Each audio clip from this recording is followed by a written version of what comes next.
வணக்கங்க. இதுதான் நம்முடைய கார்மேக பொடி ஹெர்பல் ஹேர் டை. 24 மணி நேரம் தண்ணியில் ஊற வச்சு எடுத்து வச்சுருக்கேன். இந்த பொடியை தான் நான் ஊற வச்சு எடுத்து வச்சுருக்கேன். இது தேவையானவங்க நம்ம வாட்ஸ்அப்பில் ஆர்டர் போட்டு நீங்கள் வாங்கிக்கலாம். இப்படி ஊற வச்சு பயன்படுத்தும் போது அந்த மூலிகைகள் எல்லாமே நல்லா ஊறி அதனுடைய எசன்ஸ் எல்லாம் வெளியே வந்துடும். நம்ம ஹேரில் அப்ளை பண்ணும்போது தலையில் பிடிக்கிறது ஈஸியாக இருக்கும். இது தேய்க்கும் போது உடம்புடைய சூடை தணிய வச்சு இரத்த ஓட்டத்தை சீராக்கி வேர்க்கால்களை பலப்படுத்தி முடியை சரி பண்ணுது. இதுக்கு ஒரே ஒரு கண்டிஷன் தான், நம்ம அதிகமாக கெமிக்கல் ஹேர் டை பயன்படுத்தாதவங்களாக இருந்தால் ரொம்ப சீக்கிரமே இதனுடைய பலன் நம்மளுக்கு தெரிய வரும். ஒருவேளை நம்ம கெமிக்கல் ஹேர் டை பயன்படுத்திட்டோம் அப்படின்னா கொஞ்சம் டைம் பிடிக்கும், அவ்வளோதான். இந்த கலரை பார்த்த உடனே அப்படியே பிடிச்சிரும் அப்படின்னு நம்புவீங்க.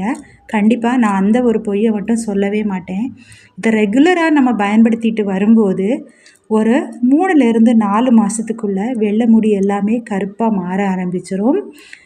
கொஞ்சம் ஏஜ்டு பீப்புளுக்கு கூட கொஞ்சம் மேக்ஸிமம் கருப்பாயிடும். அவங்க இதோடு சேர்த்து நம்முடைய ஹெர்பல் ஹேர் ஆயில், குந்தடம் ஆயிலும் பயன்படுத்தினாங்க அப்படின்னு சொன்னால் ஒரு நல்ல மாற்றம் கிடைக்கும். தேவையானவங்க வாட்ஸ்அப் நம்பரில் ஆர்டர் போட்டு வாங்கிக்கோங்க.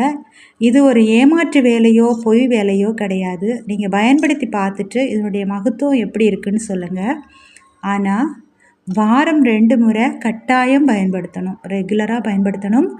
எப்போவுமே சொல்கிறது ஒன்று தான், முடி நரை விடுறதுக்கு முன்னாடியே ஒரு 30-35 வயசில் நாம் ஆக்டிவாக இருக்கும்போதே, நம்முடைய முடி ஹெல்த்தியாக இருக்கும்போதே நம்முடைய முடியை பராமரிக்க ஆரம்பித்தோம் அப்படின்னு சொன்னாக்க ஒரு 50, 55, 60 வயசு வரைக்கும் நம்முடைய முடி ஹெல்த்தியாகவே இருக்கும். அதுக்கு மேலேயும் ஹெல்த்தியாக இருக்கும்.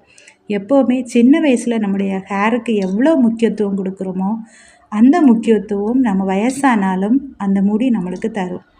அதை மறக்காமல் நீங்கள் நம்முடைய ஹேர் ஆயில், ஹேர் பேக்கு, இந்த மாதிரி ஹேர் டை எல்லாமே பயன்படுத்துங்க. வீடியோ பார்த்ததுக்கு ரொம்ப ரொம்ப நன்றி. ஏதாவது சந்தேகங்கள் இருந்தால் கமெண்டில் கேளுங்க. தேங்க்யூ.